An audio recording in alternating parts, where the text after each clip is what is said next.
Okay.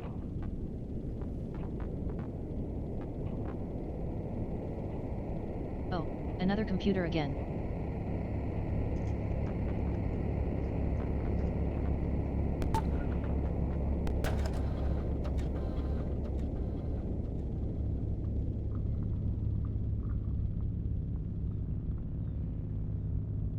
Letters.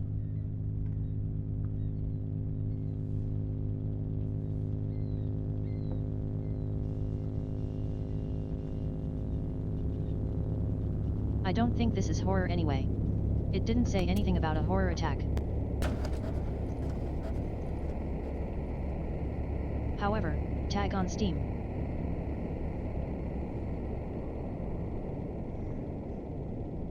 It didn't have any horror tag on Steam. There we go.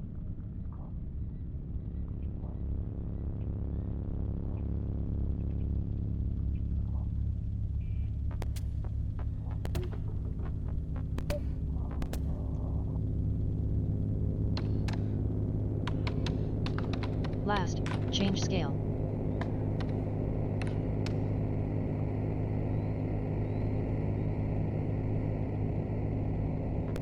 I kind of prefer that.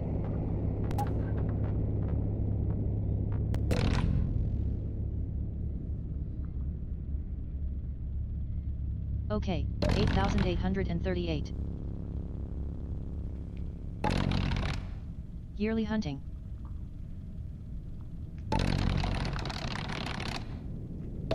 Dogger Bank Factory Island.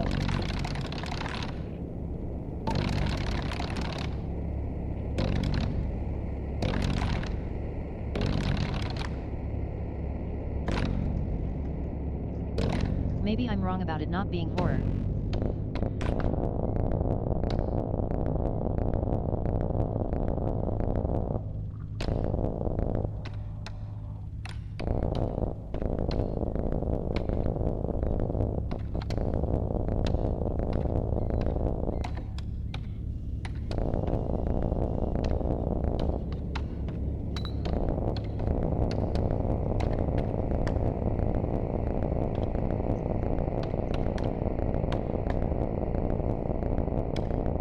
I seem we're meant to get it into that shape somehow.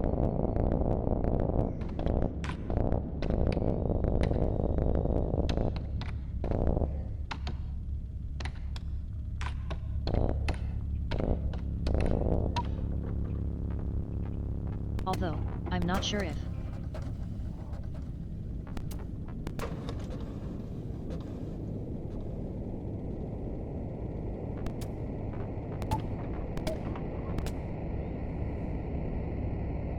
Okay, let's see.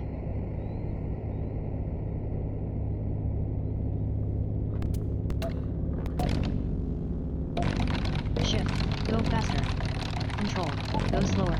Arrow keys, rotate, oh change scale, last, okay.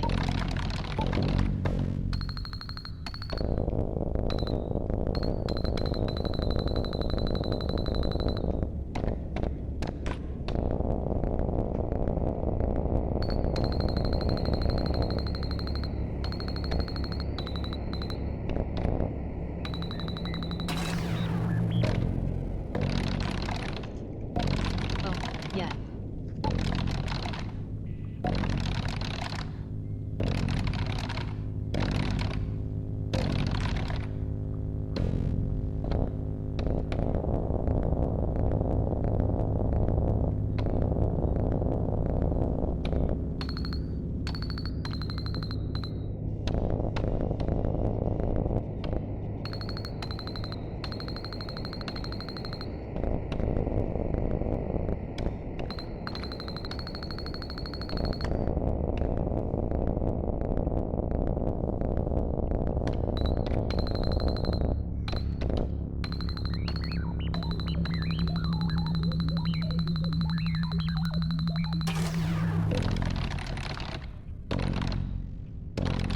Oh, yeah.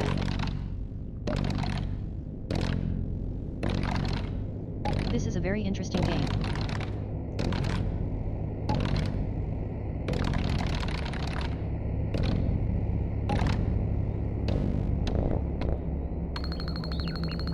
Very curious as to where it's going.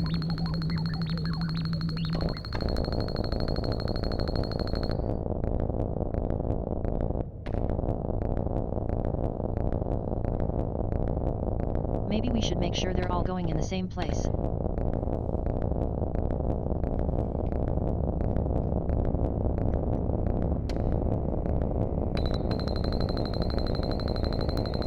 No, those two have to be up there.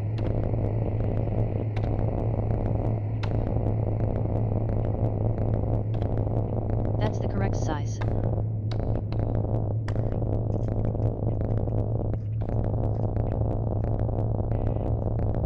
This here just needs to be rotated the other way, I guess.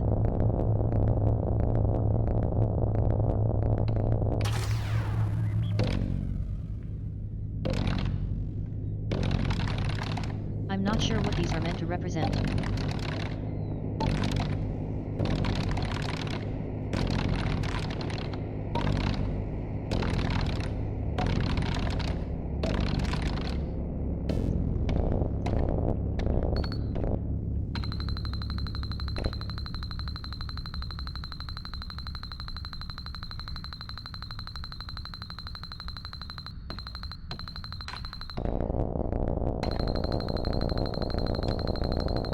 Okay, that's as small as that can go. So it can't be that way.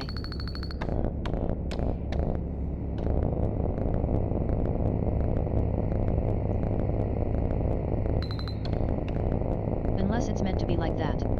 Would make sense.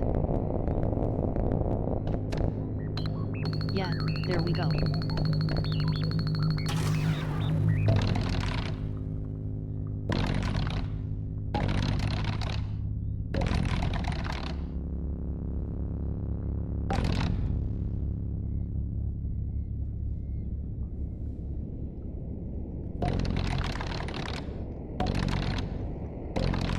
I'm not sure what you are meant to be doing. How the rotating of the object generates these things that you're progressing through.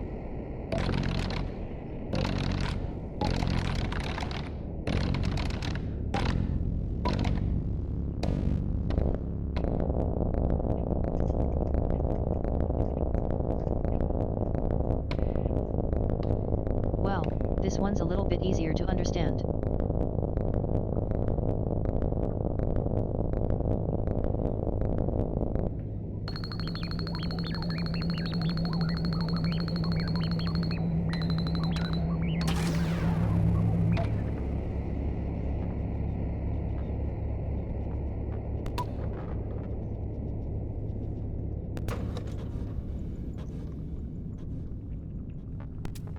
Welcome and whoops.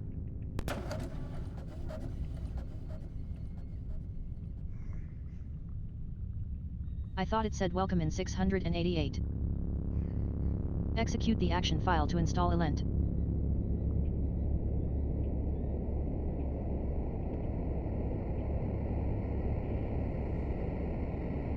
I thought it said CIS 8868 or whatever it was and I was in.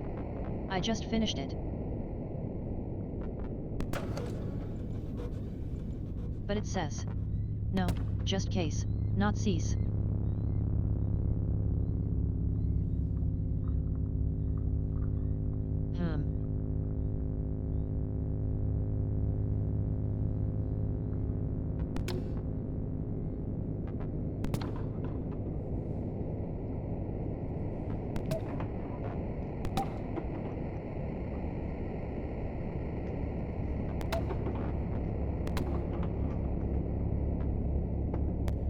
Weaving upside down.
probably white the first time.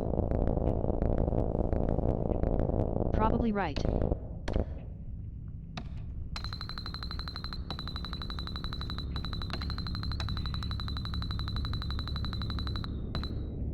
Make it.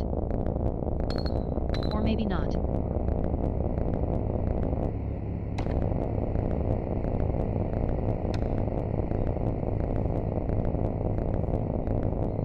I mean that fits in the other one.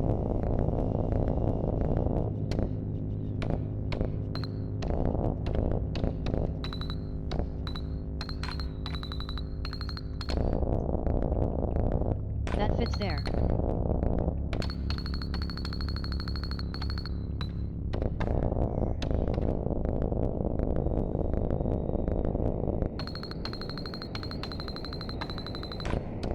Okay, that's why I had it that wrong way.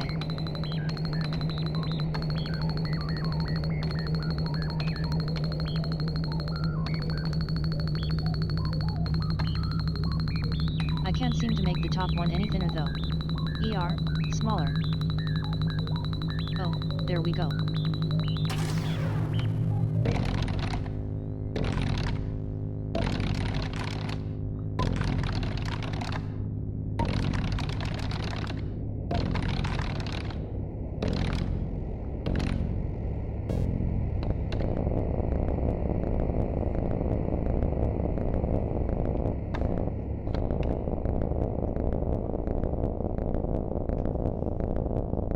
Okay, we've got a long bit there which would suggest it goes this way.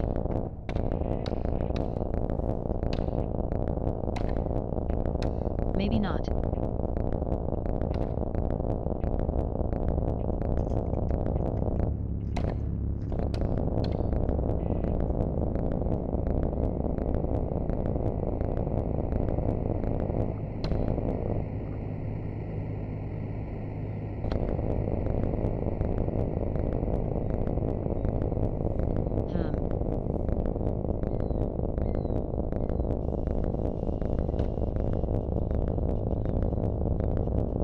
Maybe this is the wrong side. I should be looking at the other way around. Other way. There we go.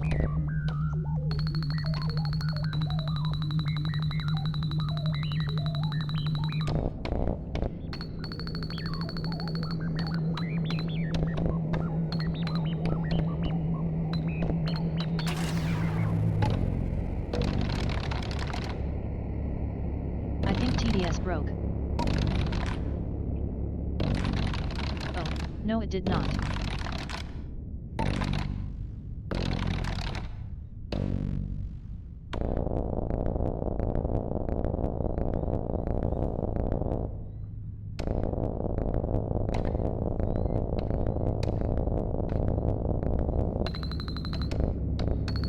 This looks like it should be right.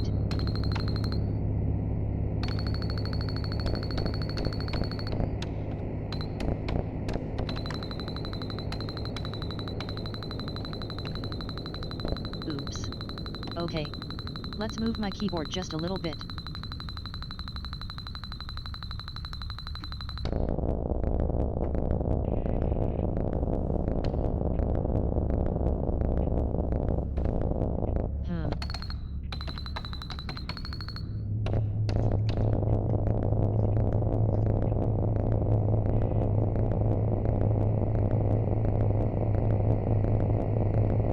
Okay, so that's the right size.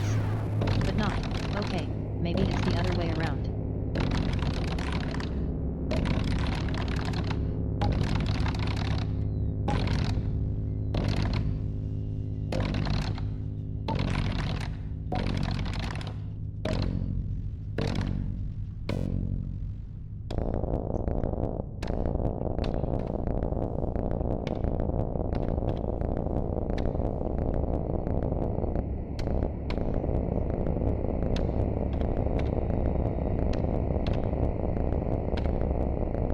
Okay, so there we go. We've got those ones in, so we know where those ones go.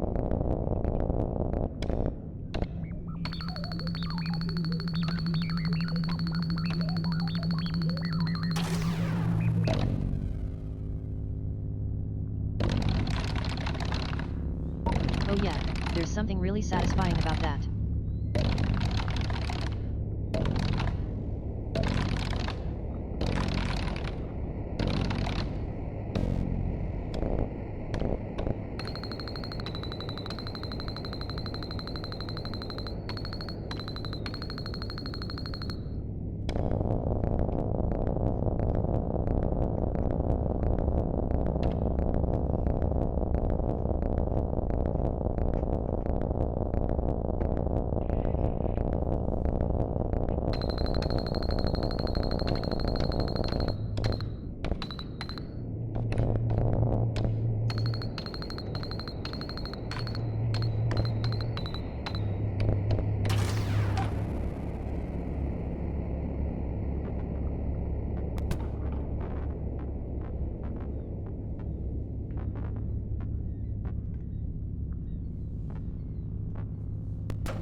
I'd be spending more time reading them if I were playing the game and not streaming, but right now I don't know.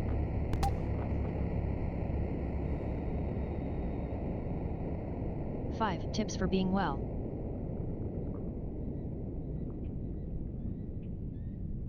A handgun. Blender. An uttered full net.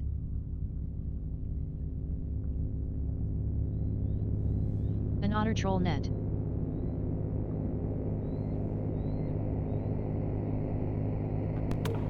And a Sonic cordless portable radio.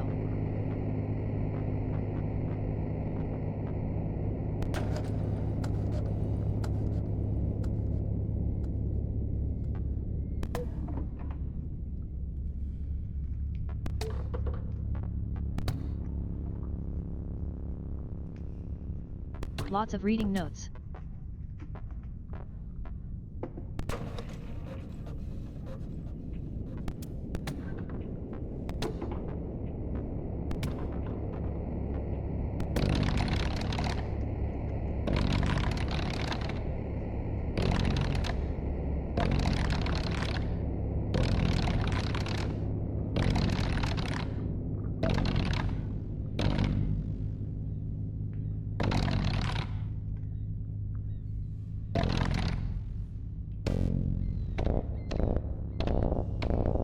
I'm curious as to what the full game will have. That this doesn't, if it's just a small snippet of the game or...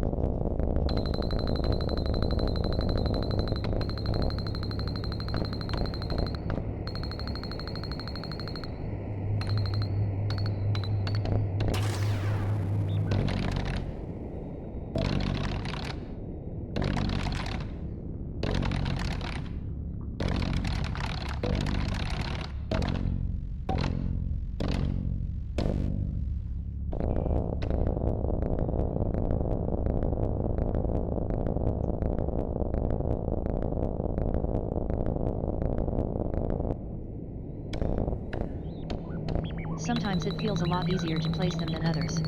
Oh, these ones are not straight on. Okay.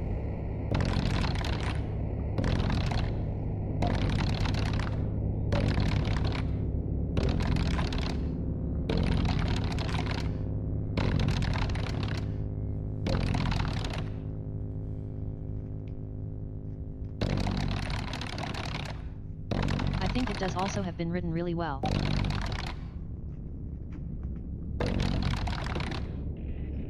Unlike that sentence. Which was not.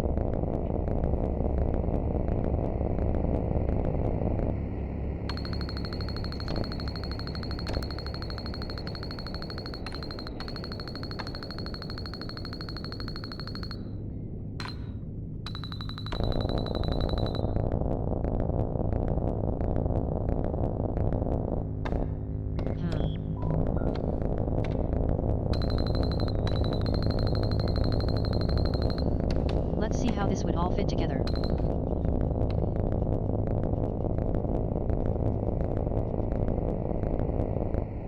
Maybe.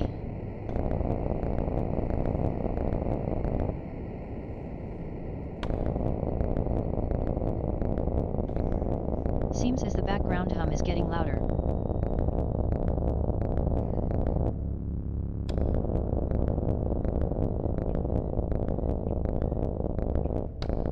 Okay, I wasn't sure if it was telling you are doing the right thing.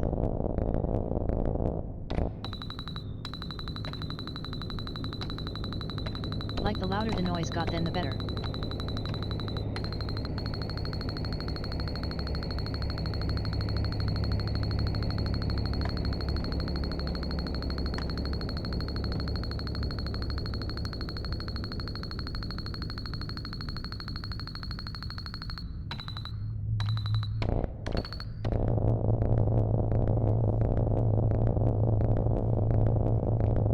Okay, that's in the right site. It's just not the right orientation.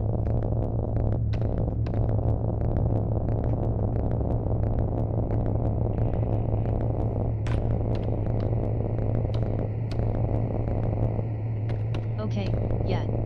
That's...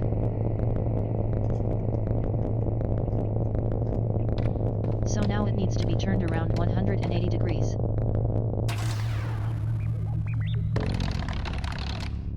Yay.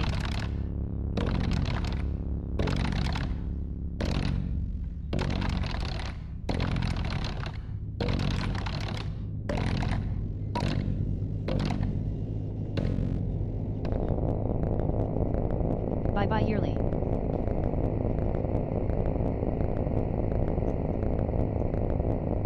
Hope you make it out.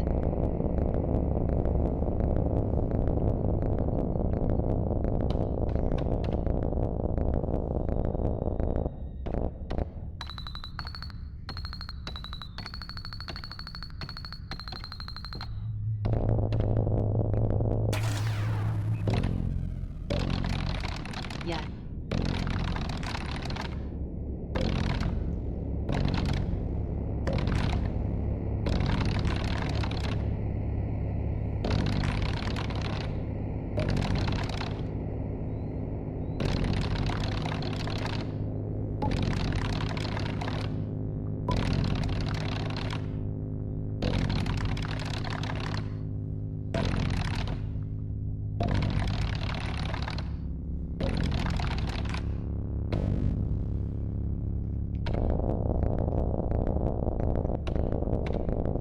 Is your vessel not going to be there any longer?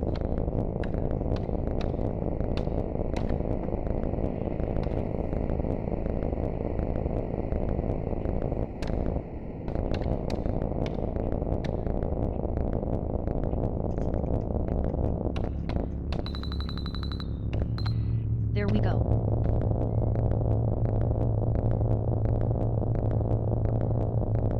Oh, no, that's close. But not nice to go. But no cigar.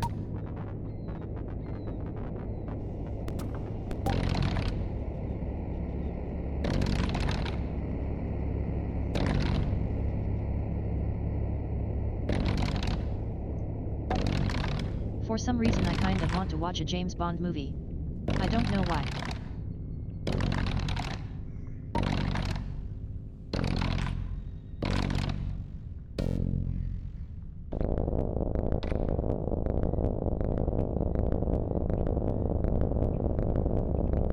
Like, one of the older ones.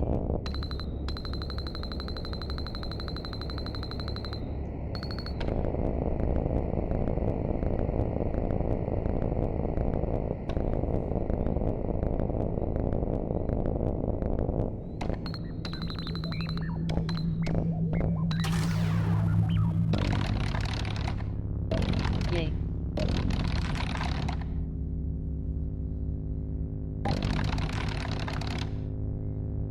Yeah, that's all I'll do.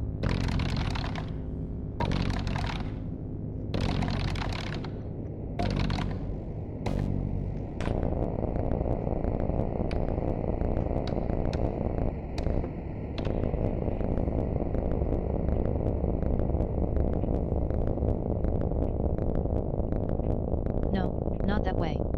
Maybe turn it around 180 degrees. Maybe it was the right way the first way.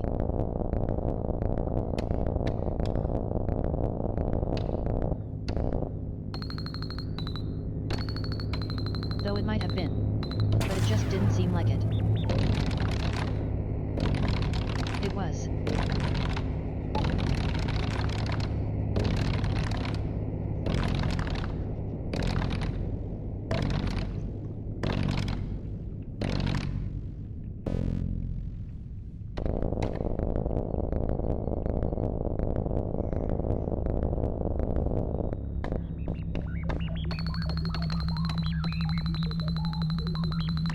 Kinda feels like we're moving giant bits of machinery around.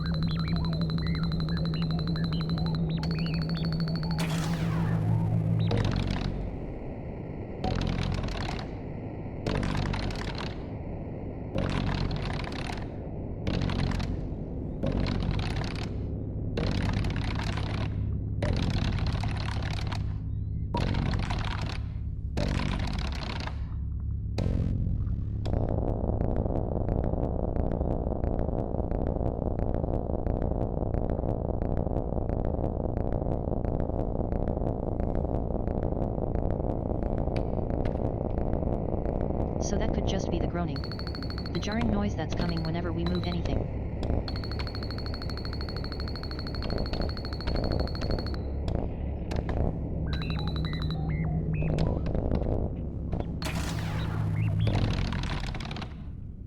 Yeah.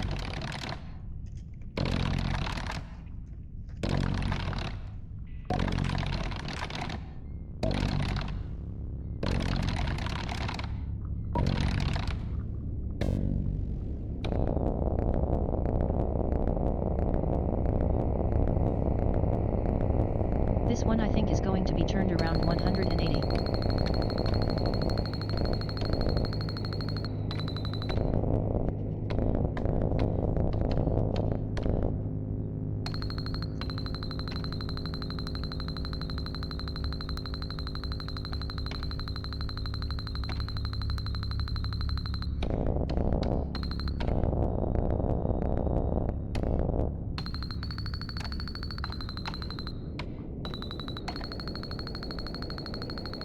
I don't think so though.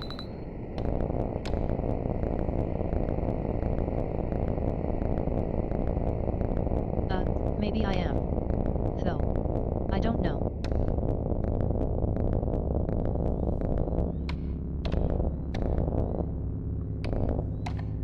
No, I don't think I am because the other ones wouldn't fit there.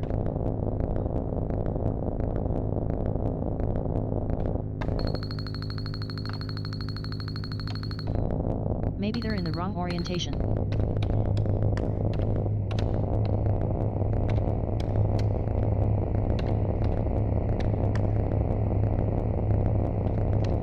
Okay, well we know we've got the right shape though, the right size.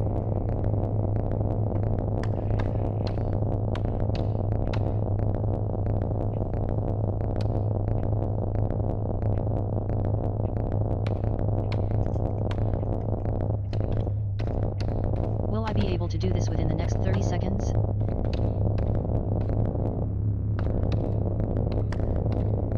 I don't actually think so.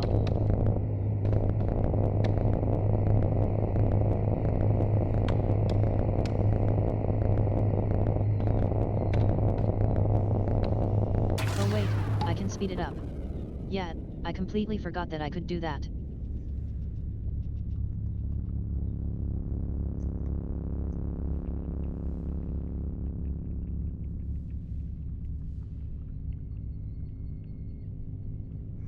Yeah, I really am enjoying this. I would love to explore the lore and story behind it, but I'm not sure about doing that on stream.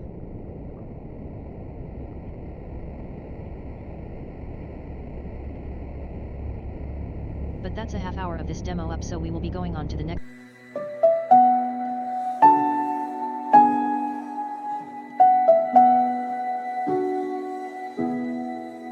Okay. Agile. Reload it again just so that you can see that intro.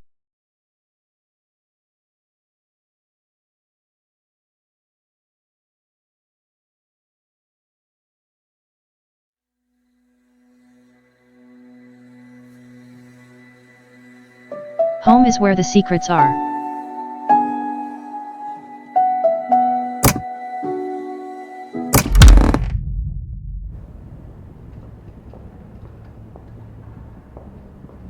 Okay.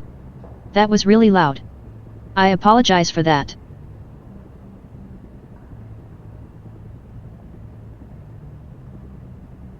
Hicksville Boarding School. I'm an idiot.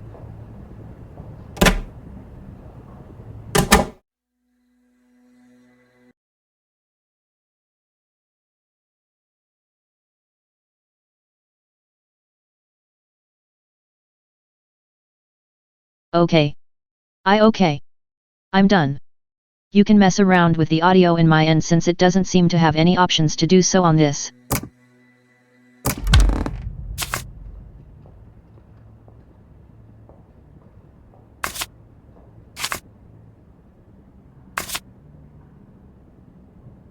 Yeah. I'm an idiot. I'm so gullible. I'm so stupid. I deserve this.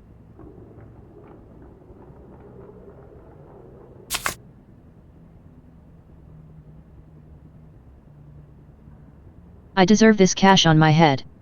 How could she do this to me? I'm her best friend. I'm supposed to be her best friend.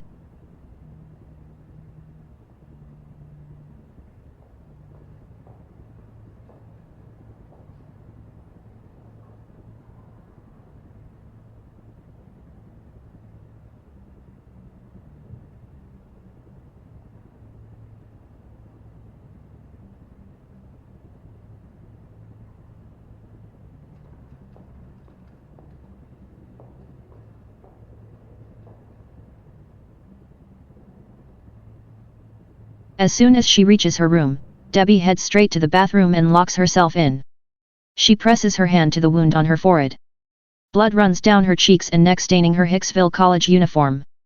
How could I have been so stupid not to have noticed? She wonders. She kind of puts herself in the mirror and dabs at the cut with a damp cloth. She has been driving at 100 kilometers per hour, tears streaming down her cheeks. Had she not been wearing a helmet, the accident could have been fatal. And today of all days.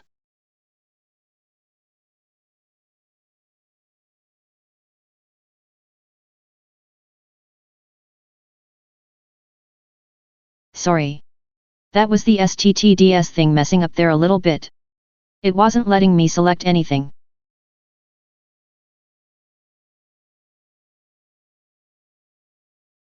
And today of all days.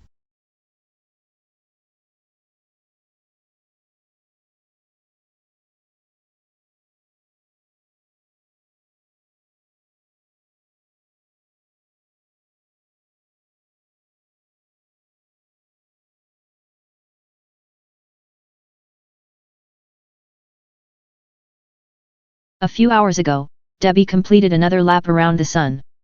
There are only a few minutes left until midnight, and not one person was sure happy birthday. Not even in her worst nightmare could she have imagined coming of age would be so traumatic. Debbie is still wiping away the dried blood and smeared mascara when she sees it in the mirror with an envelope on top of the dresser.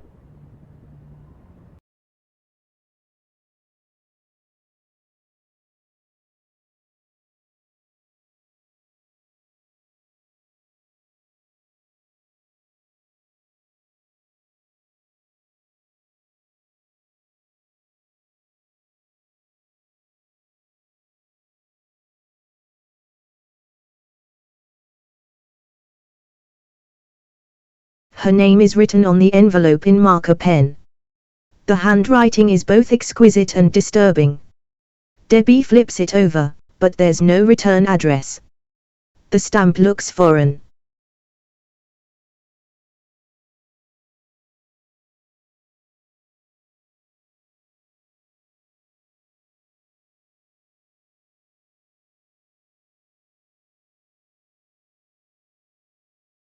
Who could it be from? She wonders out loud, to remember the last time she received a letter that wasn't a fine. After a few seconds, Debbie begins to slowly tear the envelope and opens it.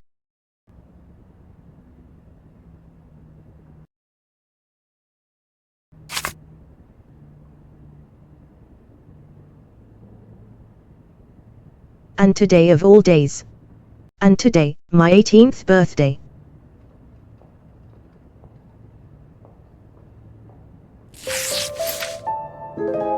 After a few seconds, the loop begins to slowly tear the envelope and opens it.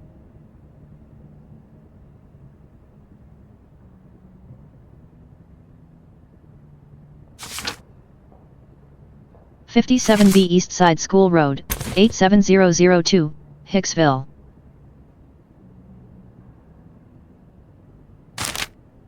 A key that says happy birthday.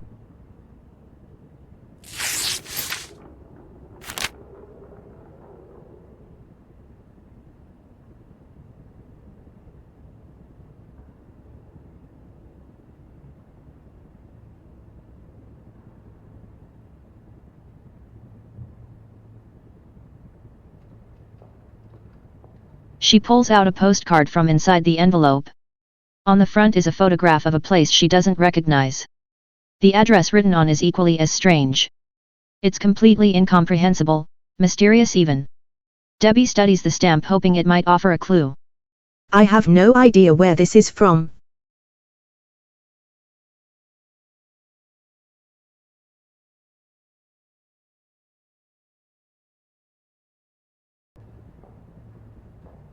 There's something else inside the envelope.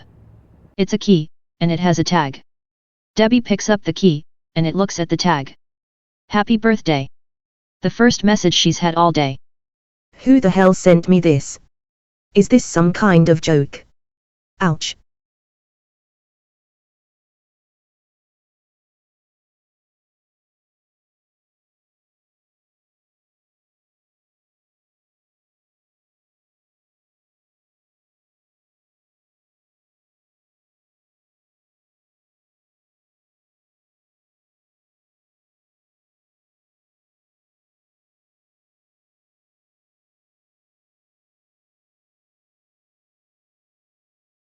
A sharp pain pierces through her head. The wound on her forehead throbs. She really needs a rest. It really has been an intense day. She pushes her backpack off her bed and falls to the floor with a thump. She slowly takes off her sneakers and lies down on top of the crumpled quilt. She holds the postcard up and says that it until her vision blurs and her eyelids feel heavy. Exhausted, Debbie drops the postcard onto her chest and sighs. Her gaze wanders to the ceiling above her.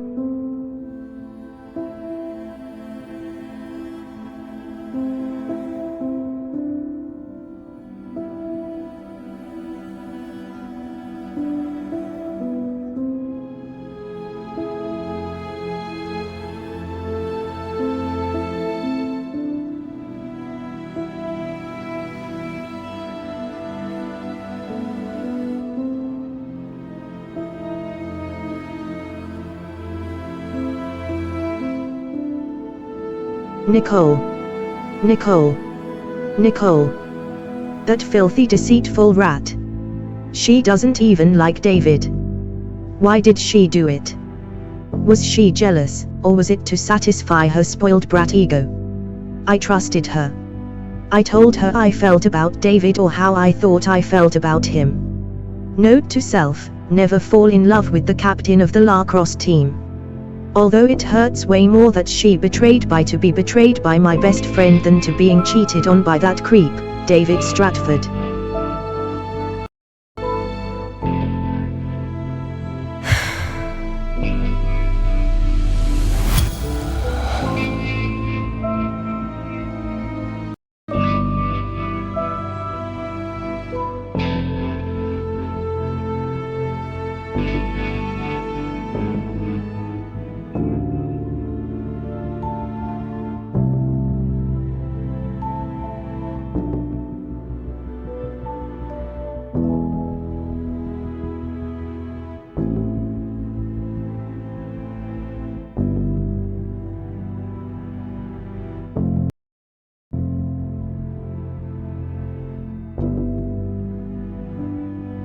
Damn it.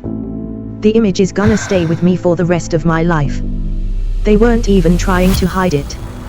They were right there making out in the pub in front of everyone, laughing in my face. Talk about being two-faced. I chose not to make a scene, yet I made sure to pour a pint of beer over them as I left. But then the accident, where was I? I remember the screeching of the brakes, the feeling of flying through the air, the driver's look of horror shit.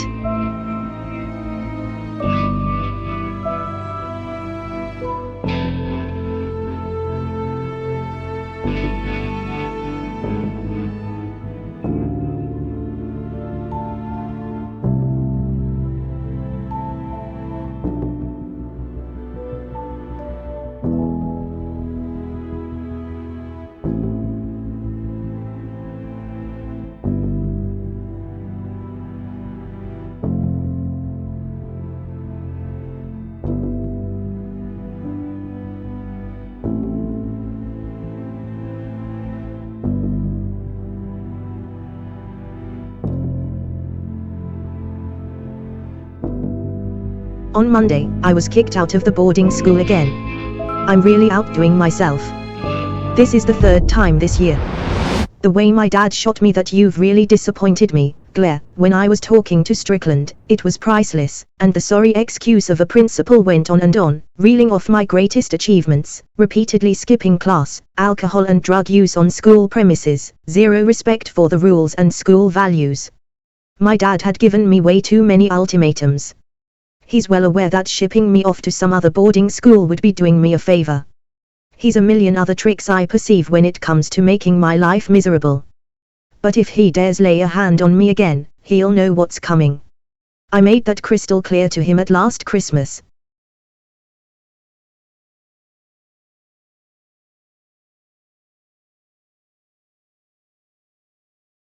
Debbie, jolt upright. There's no point fooling herself any longer. A good night's sleep is out of the question. Tonight and all of the following nights for her next 18 years of her life.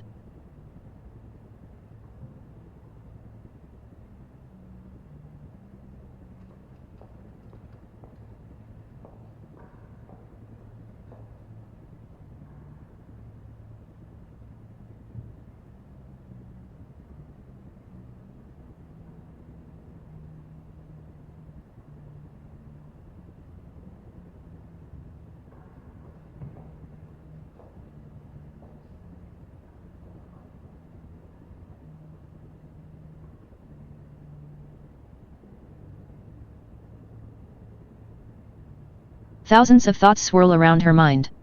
She presses all but one aside, which begins to make more and more sense to run away, to get out of this place right now without a minute to waste. Yes. That's what she's going to do. She'll have to think on her feet and figure out a way to find the address on the postcard. It's a leap in the dark.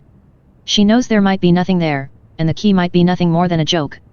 But right now, anything is better than staying in Hicksville. Adrenaline pumping, Daddy empties her backpack, letting her science and economic books tumble to the floor. She can fill it with more useful things.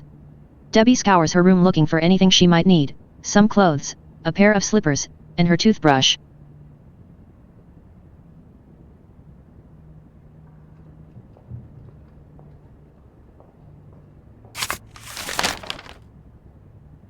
She opens her desk drawer, and she finds a map and a Swiss Army knife. She stuffs everything into her backpack along with postcard and the key.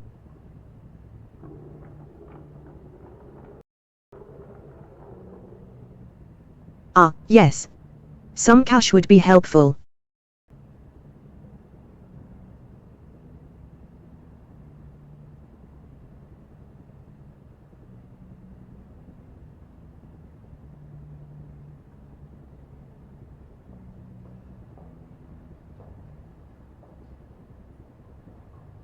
She bends down and pulls out small wooden box from under her bed. This is where she keep her money until Aunt Lucille gave her. It's enough to keep her going for 6 months, let's say. She also picks up her amulet. It's a small jewel that Aunt Lucille gave her. It was her mom's. She would like you to have it.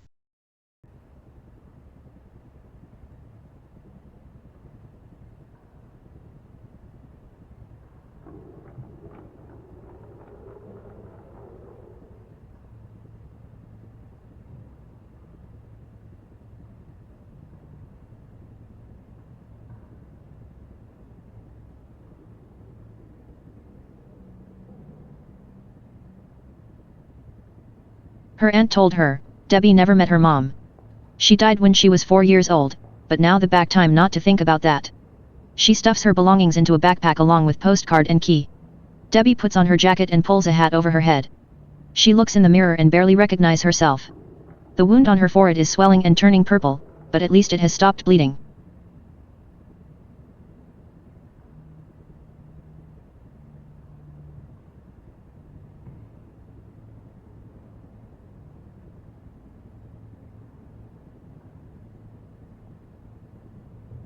It's already past midnight. The guards will be patrolling the halls of residence, so the alternative is the window. Debbie opens it. The cool nighttime breeze in the height. She's on the 2nd floor. She sends a shiver down her spine. For a brief moment, Debbie turns and looks back at her dorm room behind her. Fuck it. This isn't my house.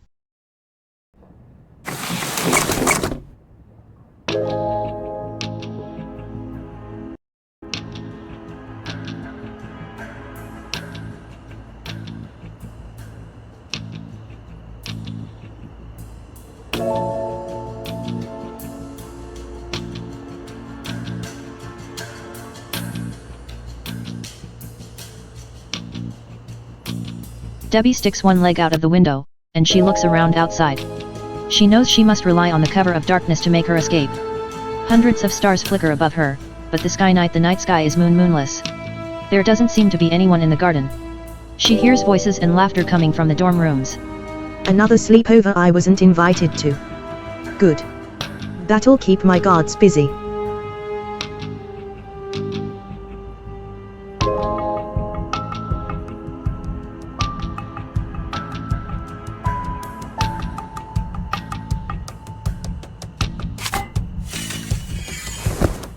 Debbie leans on the windowsill gingerly and clutches at the moldy bricks. She pulls herself up, placing her feet at the dangerously narrow ledge, moving her hands and feet simultaneously. She shimmies onto the drain pipe. As soon as she reaches down the cold metal pipe, she grabs it and slides down it.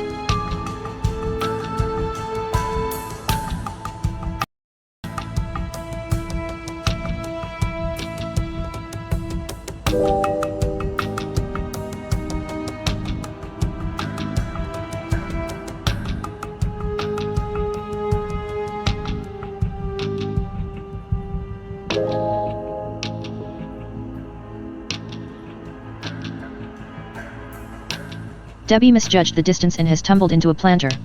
The bushes cushioned the blow, she isn't hurt. But the crash might have caught someone's attention. So much for being quiet. She's gonna have to cross the garden quickly without getting caught. She has 40 seconds to get to the fence and jump over when the guy isn't looking. Debbie runs.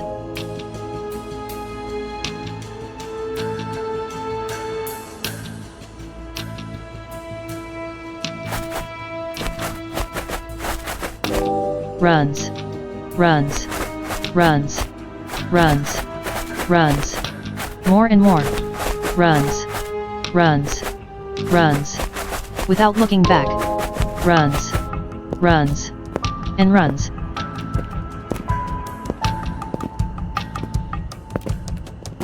And at the moment, the guard isn't looking. It's looking.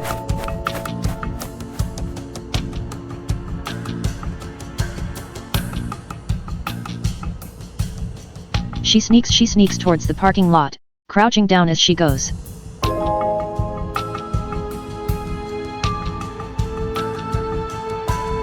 There must be some clueless student who forgot to lock the car or left the window open.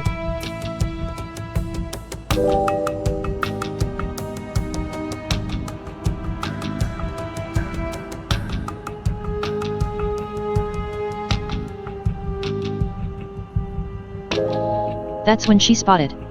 Parked a few streets away is Nicole's brand new red motorbike. A sly grin spreads across her lips. She'll have to hotwire the engine, but fortunately, she's got some experience with that. Debbie rummages under the tank and finds the electrical circuit. She has to cut the wires. Without thinking twice, she opens her backpack and takes out the Swiss Army knife, which I'm sure it'll come in handy.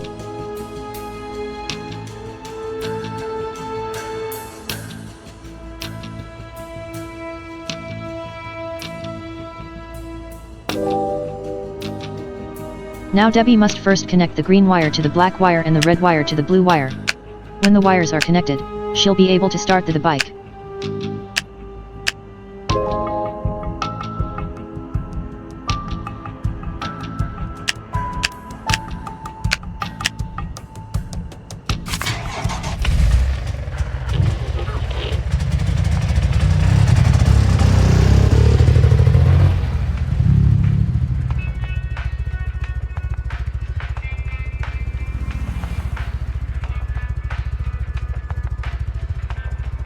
The bike starts up with a roar that sounds like pure freedom.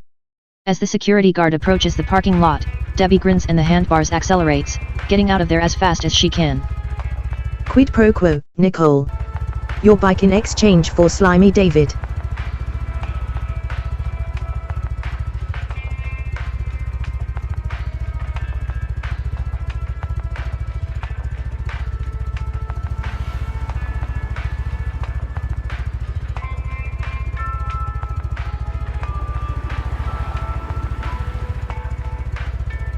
She takes the first exit she comes to.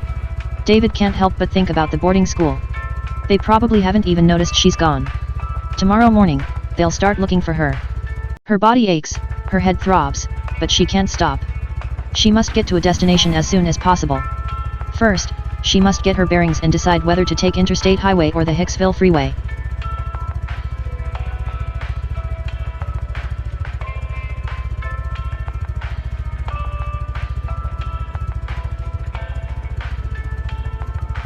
I'm not entirely sure where the place is in comparison to where she is, but I would assume the interstate highway would be a better option to get someplace faster.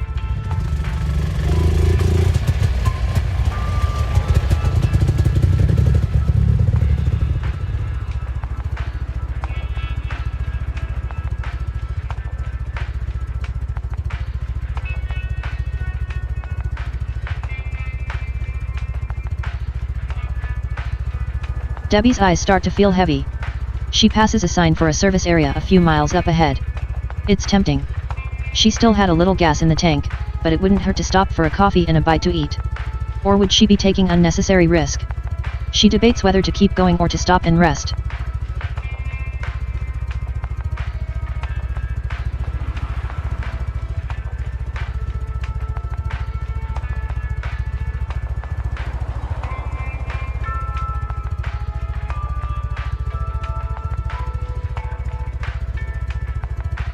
If you are feeling tired, it is always a good idea to stop and rest. I mean, in this situation, it's a little different because she's obviously trying not to get caught and isn't doing stuff illegal. But, generally, your health is going to matter more than whatever you're doing, so always stop and rest if you're feeling sleepy.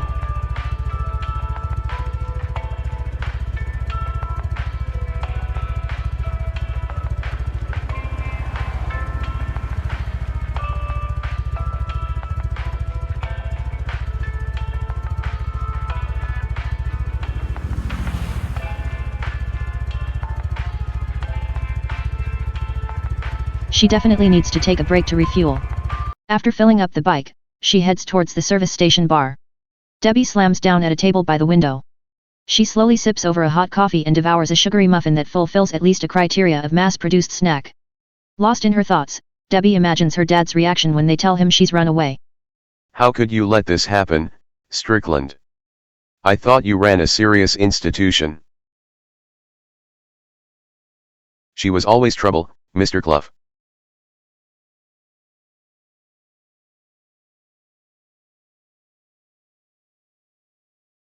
What are you implying? Are you telling me I don't know how to bring up my own daughter?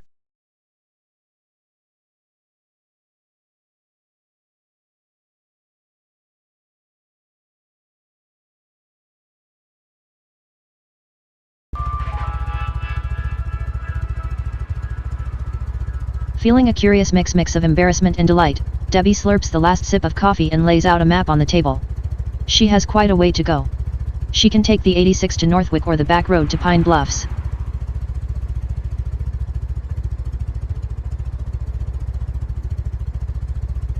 Given that you are trying to be discreet, I would say the part backwards would be better.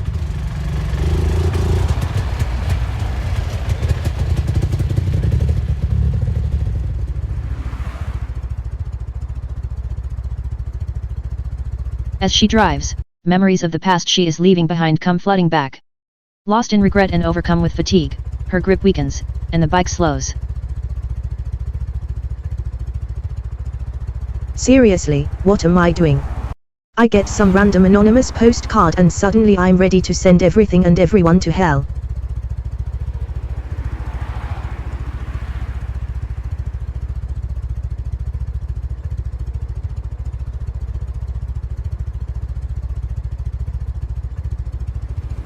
A freight truck overtakes her abruptly, bringing her back to reality. The strong tailwind forces her to straighten up. The traffic on the road is getting heavier by the minute. No more looking back. She needs to focus on the present and on the future. An hour and a half later, she passes the sign announcing her destination.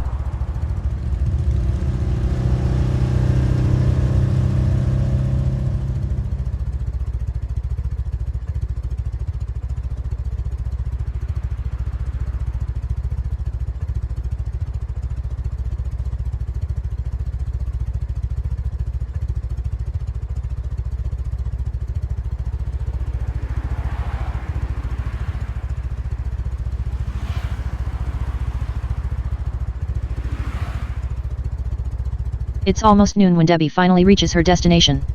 She's in what appears to be a quiet residential area at the end of a boulevard lined with tall, leafy trees. Houses are big with well-kept gardens and welcoming front porches. There's hardly anyone around. Just a few kids playing in the driveways and a friendly-looking neighborhood walking the dog. It looks like it's a really nice neighborhood. Debbie turns off the engine and reads the street name again. She takes off the backpack and opens it to double-check the address on the postcard. Yep. This is it.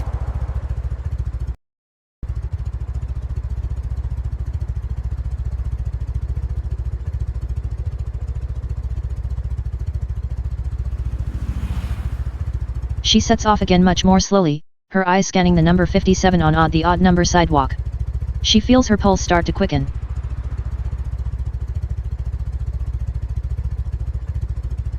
Seven 19 25 33 41. It can't be.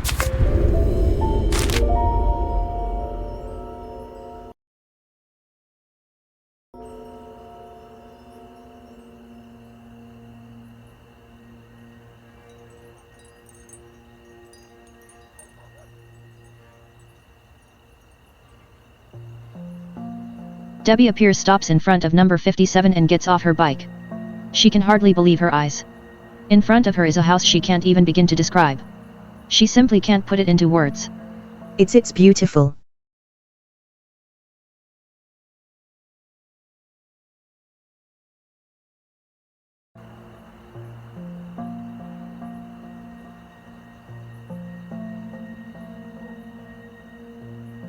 Debbie murmurs as she crosses the street and approaches the gate, unable to take her eyes off the impressive mansion before her. The gate looks like it's open. Debbie looks both ways, afraid someone is watching her, but there's not a soul in sight. Happy birthday.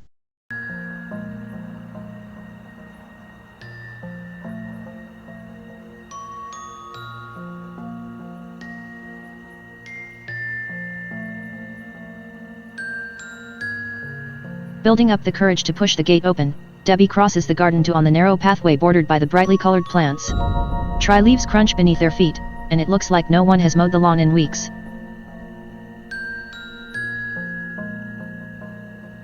A small slope leads her to her front door. The wooden porch creaks under her feet as she slops in front of the door. Solid and simple in design, she hesitates for a moment, then knocks.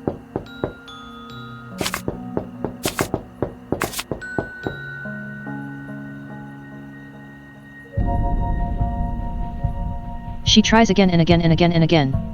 No one answers.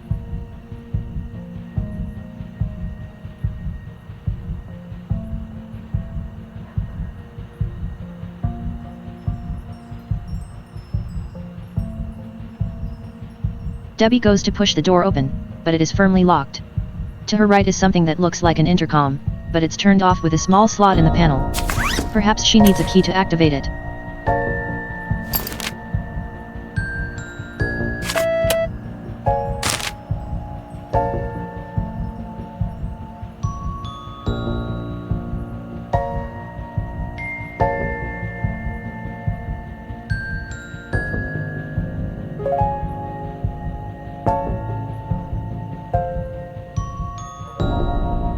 She inserts the key into the slot and the display lights up.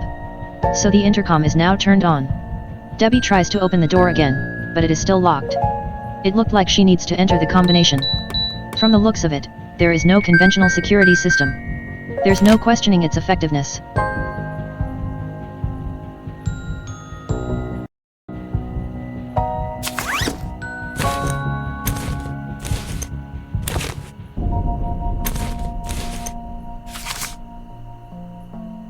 Is there anything else that we were given?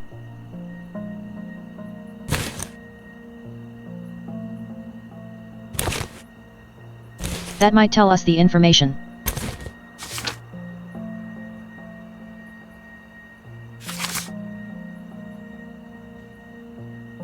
Leah Motel 9.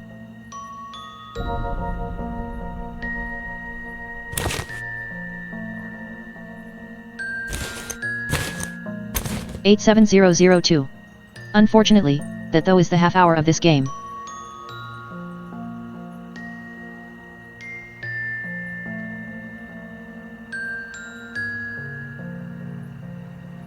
This seems like a really interesting, really cool, narrative style game. I'm certainly gonna put this on my wish list.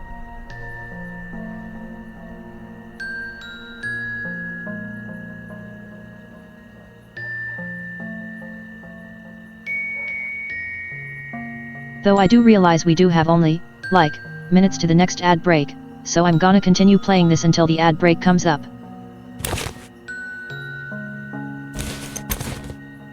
Then we will swap over to the next game.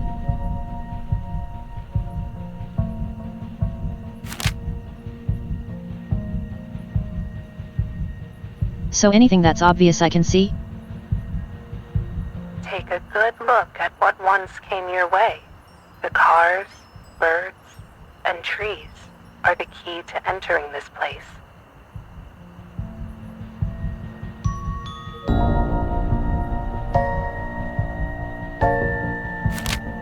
Okay. So we need to count the number of cars, birds, and trees.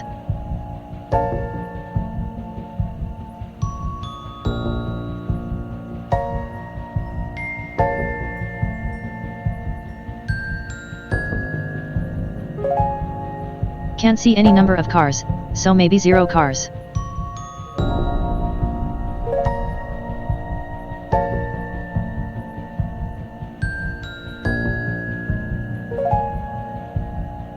I mean, the number of birds BAA thing isn't odd.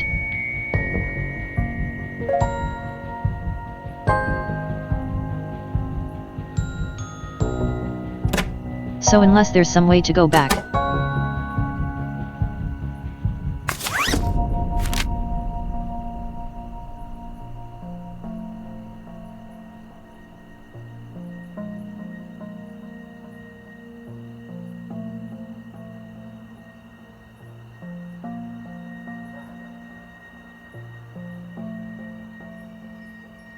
So far, there seems to be 0 cars, 13 birds, and 2 trees maybe?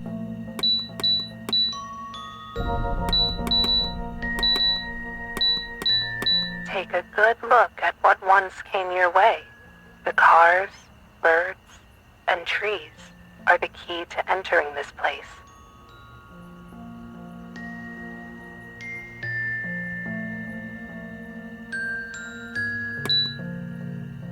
And that's it's added them all up. So 015.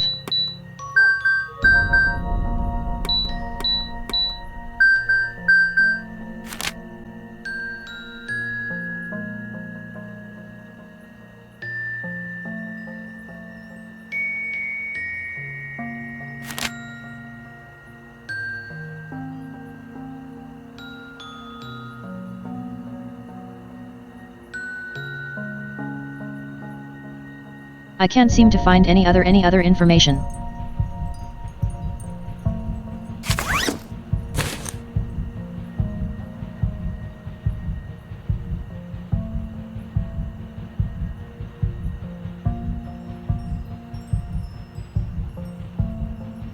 Oh, on the postcard.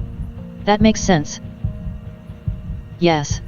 And you were given the postcard.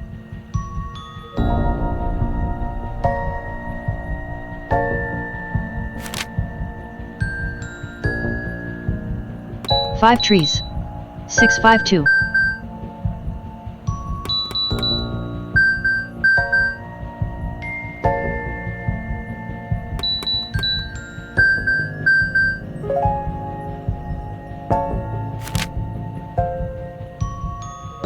What did they?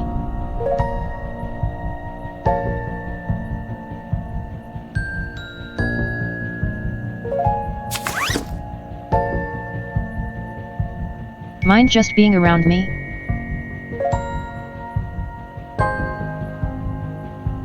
Cars. There are 6 cars. There are 3 birds.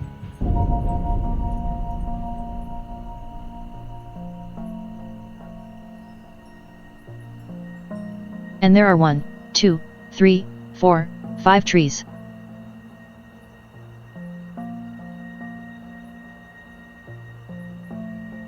We do have an ad break.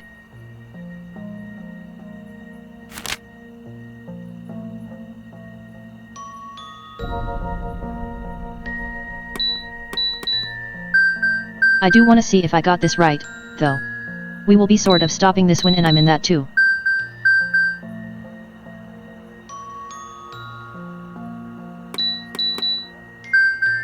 Five, 3, 6.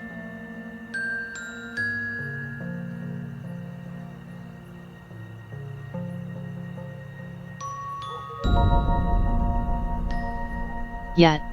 Okay. I am not sure.